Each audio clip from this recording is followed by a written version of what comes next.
Bonjour, salut chère communauté, bienvenue sur la chaîne Bonjour Canada. J'espère que vous passez une bonne semaine, que vous allez bien, que vous avancez aussi dans vos procédures d'immigration pour le Canada.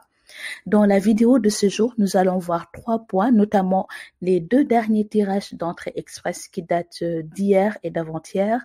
Oui, le montant financier au minimum que vous devez avoir pour la preuve de fonds qui vous est demandé pour entrée express, c'est-à-dire le montant financier que vous devez avoir au minimum pour faire entrée express et les exigences minimales à remplir pour présenter une demande en tant que travailleur qualifié pour entrée express. Donc, cette vidéo va vraiment aider les personnes qui souhaitent faire le programme Entrée Express. C'est un programme qui vous permet d'avoir la résidence permanente pour vous installer au Canada et c'est un programme qui est très rapide. Ça se fait en 6 mois au maximum.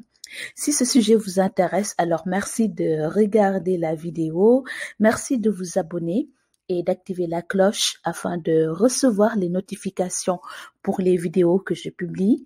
J'ai remarqué que d'après les statistiques de ma chaîne YouTube, 60% des personnes qui regardent mes vidéos ne sont pas abonnées à ma chaîne. Donc, merci de me soutenir en vous abonnant. Il faut juste cliquer sur abonner. Ça va me permettre de gagner beaucoup plus d'abonnés, d'être bien présente sur YouTube. Donc, moi, personnellement, je souhaite atteindre les 100 000 abonnés d'ici le 31 décembre 2021. Et actuellement, j'en suis à peu près 60 000 abonnés. Merci pour le soutien. Si vous appréciez mes vidéos, merci de mettre un j'aime. Ceci va aider l'algorithme de YouTube à recommander mes vidéos. Donc, allons-y pour la vidéo de ce jour. Pour le tirage du 21 juillet 2021, le Canada a envoyé des invitations aux candidats du programme des candidats des provinces. 462 candidats ont été invités et ces derniers peuvent désormais soumettre leur dossier pour devenir résidents permanents du Canada. Ils pourront travailler pour n'importe quel employeur et ils pourront s'établir dans n'importe quelle province. Le minimum de points demandés était de 734 points.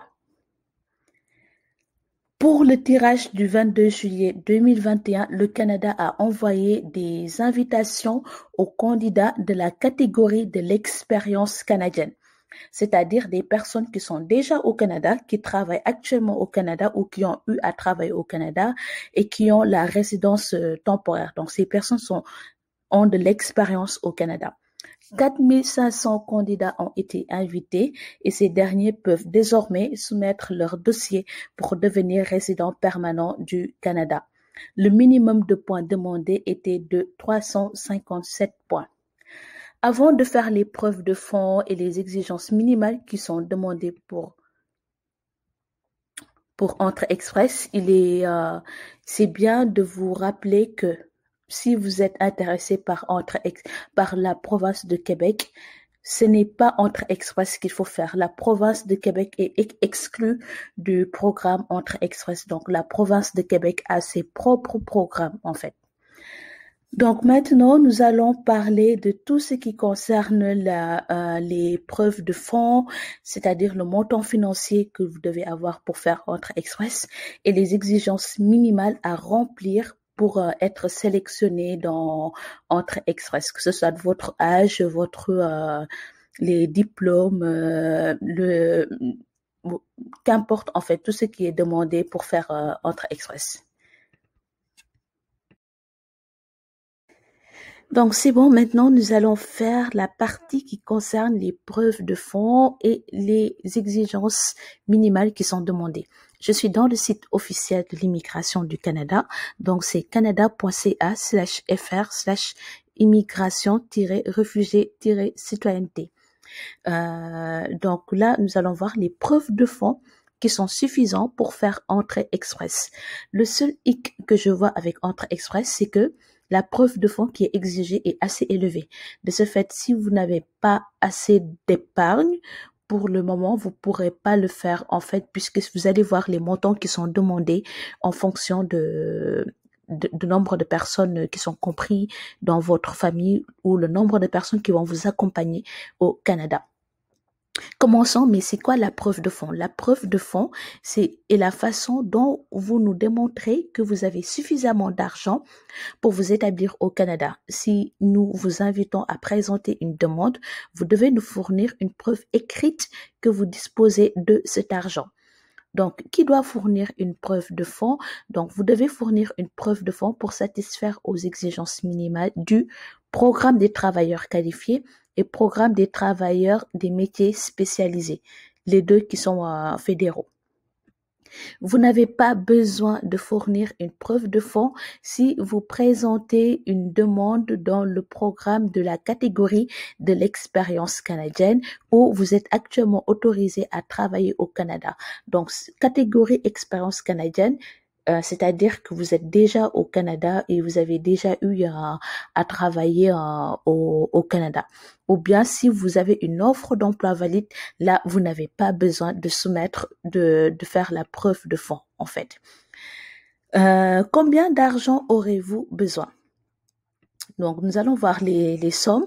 Si je fais un résumé, preuve de fonds, c'est une façon de démontrer que vous avez assez d'argent pour bien vous établir au Canada et vous avez besoin de démontrer d'avoir cette preuve de fonds si vous faites le programme des travailleurs qualifiés fédéral ou le programme des travailleurs des métiers spécialisés du Canada.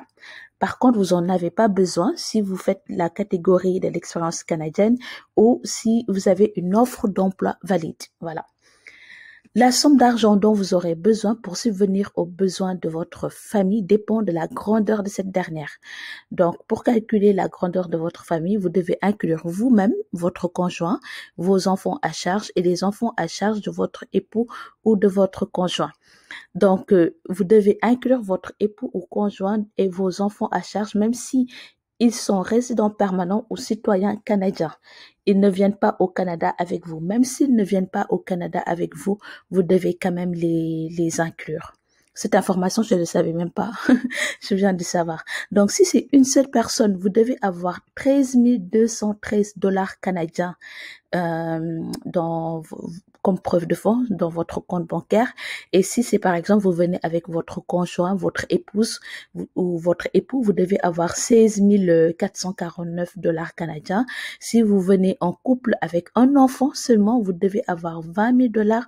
Par exemple, si vous venez en couple avec 2 enfants, donc une famille à 4, vous devez avoir 24 000 dollars. Et si c'est une famille à 5, 27 000, une famille à 6, 31 000, une famille à 7, 34 000 et au-delà de 7 personnes, il faut ajouter 3 500 dollars pour chaque personne. Donc, vous voyez que les coûts sont quand même assez élevés. Dès que vous venez en famille avec des enfants, ça commence à être élevé en fait. Donc, qu'est-ce que eux ils acceptent comme preuve de fonds? Parce que faut pas faire de l'arnaque, faut pas tricher. En fait, il y a des choses qu'ils acceptent pas comme preuve de fonds parce qu'ils vont regarder bien ils vont bien vérifier si vous êtes véridique en fait. Donc, il faut les numéros de compte, la date d'ouverture de votre compte, le solde actuel, le solde moyen du compte au cours des 6 derniers mois. Donc, ils vont même vérifier votre compte bancaire au cours des 6 derniers mois pour voir s'il n'y a pas quelqu'un qui vous a transféré de l'argent juste pour avoir la preuve de fonds. Donc voilà pour la preuve de fonds et les mises à jour exigences relatives. Parfois ils changent les montants aussi, faut le savoir. Donc, en gros, voici ce que vous devez savoir pour la preuve de fonds qui est exigée. Dans quel cas il faut avoir une preuve de fonds et combien il faut l'avoir en fonction des membres de votre famille. Nous allons voir maintenant les exigences minimales à remplir pour présenter une demande en tant que travailleur qualifié fédéral. Premier point, il y a plusieurs points. Ici, nous voyons 3 points. Je suis toujours dans le site de l'immigration. Il faut avoir une expérience. Donc, dans le site de l'immigration, ça, c'est la partie centre-aide. C'est pourquoi le lien a changé. Mais si vous regardez bien, c'est toujours gouvernement du Canada. Donc, expérience de travail qualifiée. Vous devez posséder au moins 1 année au cours des 10 années précédant la présentation de votre demande. pour expérience de travail à temps plein continu. C'est-à-dire au cours des 10 ans derniers, entre 2011 et 2021, vous avez au moins une année d'expérience dans le domaine travail qualifié à temps plein et continu, et votre expérience de travail, votre métier doit avoir comme code CNP A, B ou 0. Si vous ne connaissez pas les codes CNP, chaque métier est classé en fait. Par exemple, les directeurs restaurants sont le niveau 0, les médecins niveau A, les chefs niveau B, les bouchers niveau C, ainsi de suite. Chaque métier avec son code CNP. Ils ont codé les métiers en fait.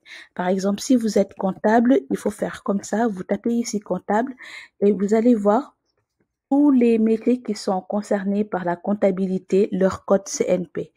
Donc, si vous êtes par exemple réceptionniste d'hôtel, votre code CNP c'est 6525 et le genre c'est C. Donc ça, vous ne pourrez pas faire. Pour Entrée Express, vous devez être soit au niveau 0, au niveau A ou au niveau B. Je vais vous laisser tous ces liens dans la barre de description. Donc, vous devez avoir une année d'expérience de travail au cours des 10 dernières années et votre code CNP doit être soit 0, A ou B. Doit commencer par 0, A ou B. Donc, 0, A ou B. Ensuite, si on vient dans les compétences linguistiques, vous devez démontrer que vous atteignez un niveau minimal de compétences correspondant au niveau 7. C'est-à-dire, vous avez fait vos tests linguistiques et vous avez au minimum le niveau 7 en fait. Pour la compréhension écrite, de l'écrit, la compréhension de l'oral, expression écrite et expression orale, vous devez avoir au minimum le niveau 7. Ensuite, pour les études, vous devez fournir soit un titre de compétences canadien, soit un titre de compétences étranger assorti d'un rapport d'évaluation des diplômes d'études à des fins d'immigration. C'est-à-dire, vous avez fait vos études dans n'importe quel pays et maintenant, vous devez faire, comment ça s'appelle, votre EDE, l'évaluation des diplômes en fait. Par exemple, si vous avez fait vos études en Afrique francophone, vous avez eu la licence ou master, il faut faire une évaluation pour voir votre diplôme correspond à quel diplôme au Canada, puisque la nomenclature des diplômes est différente. Donc, il faut faire l'évaluation de vos diplômes en fait.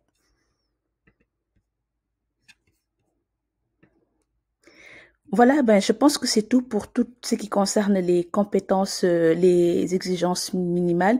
Il y a la partie expérience professionnelle, la partie linguistique et la partie études. Et il vous dit, si vous répondez à toutes les exigences minimales, nous évaluerons votre demande en fonction des facteurs de sélection prévus dans la grille des points des travailleurs qualifiés fédéraux. Et en fonction de par exemple, si vous avez 1 an d'expérience, vous allez avoir 10 points. C'est des exemples que je donne. Si vous avez niveau 7 de langue, vous allez avoir 15 points. Si vous avez le master 2, vous allez avoir 10 points. Et en fonction des points que vous avez, eux, ils vont vous sélectionner pour voir si vous êtes apte à faire Entrée Express ou pas. Désolée, la vidéo est un peu longue. La vidéo est un peu longue. Merci d'avoir regardé cette vidéo. Je vous souhaite une très bonne journée et je vous dis à très bientôt sur la chaîne Bonjour Canada. Bye.